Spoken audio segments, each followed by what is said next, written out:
every year that resolution is voted on.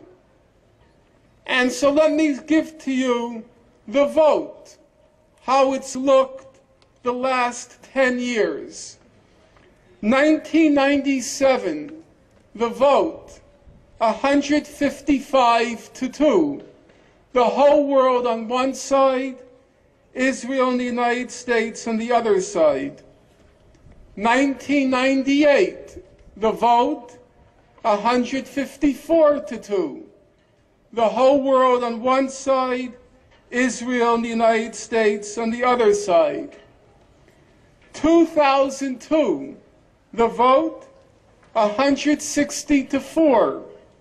The whole world on one side, Israel, the United States, the Marshall Islands, and Micronesia on the other side. 2004, the vote, 161-7. The whole world on one side, Israel, the United States, Australia, Grenada, the Marshall Islands, Micronesia, and Palau on the other side. The last year for which we have a vote, 2009, 164-7. The whole world on one side, Israel, the United States, Australia, the Marshall Islands, Micronesia, Nauru, and Palau on the other side. For those of you who haven't heard of Nauru and Palau, with all due respect to smaller countries, their combined populations can probably fit quite easily in this square.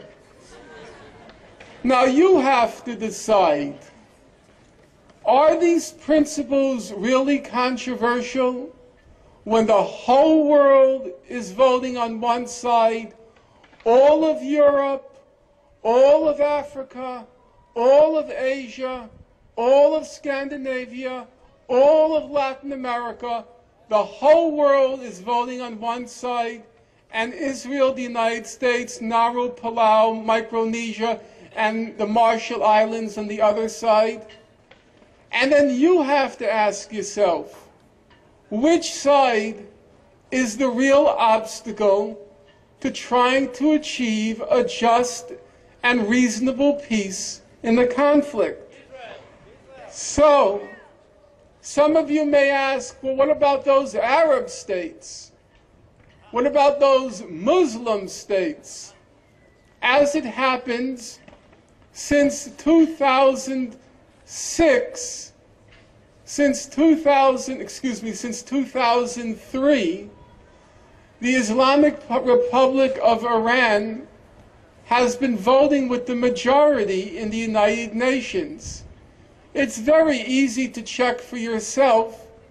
Just go to your computers and enter the words peaceful settlement of the Palestine question, and the resolution will come up and the vote of all the countries in the world.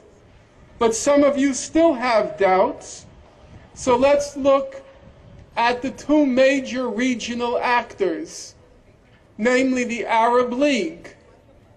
In March 2002, the Arab League put forth what's called the Arab Peace Initiative, and it called for the two-state settlement of the conflict along the lines of the United Nations General Assembly and the International Court of Justice.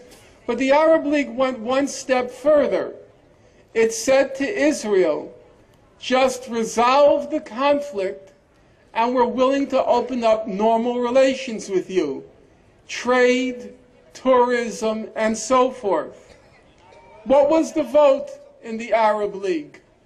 The vote was 22-0. 22-0. Is that a close vote?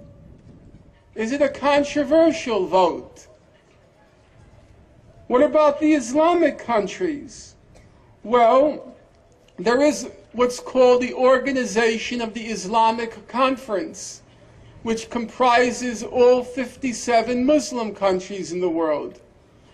When the Arab League put forth its peace initiative, the Organization of the Islamic Conference put forth an official statement saying, we endorse the Arab Peace Initiative, and in fact we will devote our energies and efforts to publicizing that initiative.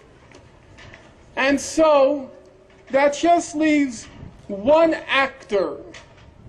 Nobody disputes that the Palestinian Authority has been for many years willing to settle the conflict on the June 67 border. But now it is said that the obstacle is Hamas, the Islamic movement which currently holds power in Gaza, the legally elected government of the Palestinians. What's their position? So let me quote to you from the head of Hamas, Khalid Mishal. This is what he said in March 2008. There is an opportunity to deal with this conflict in a manner different than Israel, and behind it, the U.S. is dealing with it today. There is an opportunity to achieve a Palestinian national consensus on a political program based on the 1967 borders.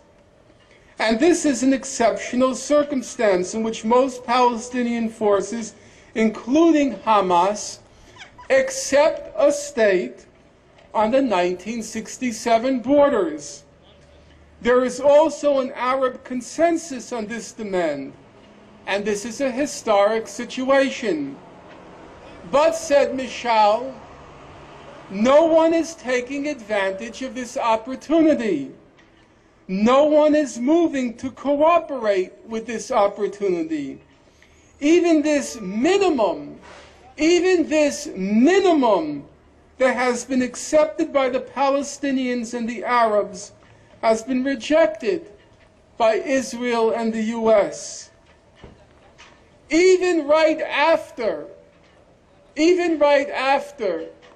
the ghastly massacre that Israel perpetrated in Gaza between December 27th and January 18th. Mr. Mishal said, and now I'm quoting him, "The objective remains the creation of a Palestinian state with East Jerusalem as its capital, the return of the Israelis to the pre-67 borders, and the right of return of the refugees." And so it seems to me a rational person looking at the record could only conclude that the entire international community is in agreement on how to resolve the conflict. The Arab states are in accord with the opinion of the international community. The Muslim states are in accord with the international community. All the major Palestinian parties to the conflict are in accord with the international community. And the only obstacle remains Israel, backed by the United States. And so now our challenge is to figure out ways to try to get Israel and the United States to become part of the enlightened opinion of humankind. Thank you.